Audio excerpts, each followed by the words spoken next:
तीसरा अध्याय श्री संत कुमार जी द्वारा कही गई श्रीमद् भागवत सप्ताह की विधि एवं फलश्रुति।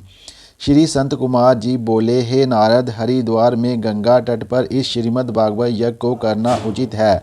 वहाँ ज्ञान यज्ञ के इच्छुक अनेक ऋषि मुनि रहते हैं। उस स्थान पर इस ज्ञान यज्ञ को करने से भक्ति के सब दुख दूर हो जाएंगे और ज्ञान वैराग्य जाग उठेंगे।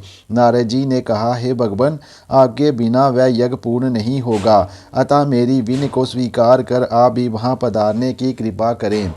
तब नारद जी का कहना मानकर चारों भाई उनके साथ हरिद्वार चल दिए और वहां जाकर उन्होंने ऋषि मुनियों से कहा, हम लोग जहां पर श्रीमद् भागवत रूपी यज्ञ आरंभ करेंगे, अतः इस कथा अमृत का पान जिसको करना हो वह सब इकट्ठे होकर इसका श्रवण करें।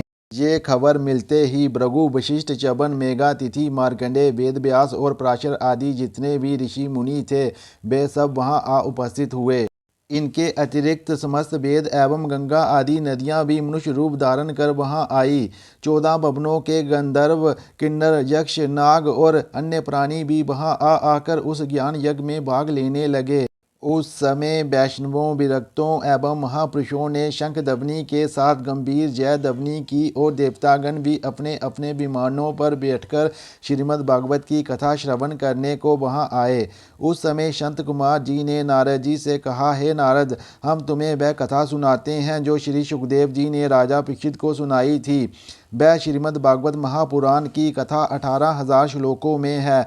इसके पढ़ने एवं सुनने से भक्ति तथा मुक्ति मिलती है। अन्य पुराणों के सुनने से तथा हजारों अश्वमेध व वाजपेय यज्ञ करने से जो फल प्राप्त नहीं होता वह श्रीमद् भागवत की कथा सुनने से सहज ही मिल जाता है।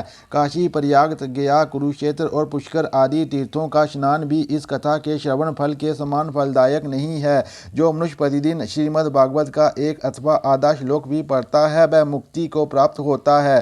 जो लोग नित्य प्रति भागवत का पाठ करते हैं तथा दूसरों को सुनाते हैं उनके करोड़ों जन्मों के पाप नष्ट हो जाते हैं। जिसने मनुष्य देह पाकर भी श्रीमद् भागवत की कथा नहीं सुनी उससे धिक्कार है। कलयुग में मनुष्यों से दान, धर्म, यज्ञ, तप नहीं होता क्योंकि उनका मन विषयों में फंसा रहता है। ऐसे जीवों के उद्धार के हेतु ही परब्रह्म श्री नारायण जी ने स्वयं वेद व्यास जी का अवतार धारण कर इस कथा की रचना की है। जो प्राणी 7 दिन तक इस कथा को सच्चे मन से सुनता है वह यज्ञ, व्रत, दान आदि सब कर्मों के फल प्राप्त करके मुक्ति को प्राप्त होता है। इस श्रीमद् भागवत के 11वें स्कंद में कहे हुए ज्ञान को भगवान श्री कृष्ण चंद्र के मुखारबिंद से सुनने के पश्चात उद्धव ने जब ये जाना कि अब कलयुग आने वाला है तब उसने भगवान श्री कृष्ण से ये प्रार्थना की कि हे देवेश, आप तो बैकुंठ धाम को जा रहे हैं, अब संसारी जीवों का उद्धार कैसे होगा। तब त्रैलोकीनाथ ने कहा, हे उद्धव, तुम तो बद्रिकाश्रम में जाकर तप करो जिससे तुम्हारी मुक्ति हो जाएगी और मेरे जाने के पश्चात श्रीमद् भागवत रूपी मेरी प्रतिमा इस जगत में विद्यमान रहेगी और जो प्राणी इस श्रीमद् भागवत को मन लगाकर पढ़ेगा या सुनेगा उसे मेरे दर्शन प्राप्त हो जाएंगे। इस सप्ताह परायण कथा को भवसागर के दुखों से छुड़ाने वाली समझना चाहिए। इसके अतिरिक्त और कोई वस्तु मनुष्य को माया रूपी जाल से छुड़ाने में श्रेष्ठ नहीं है।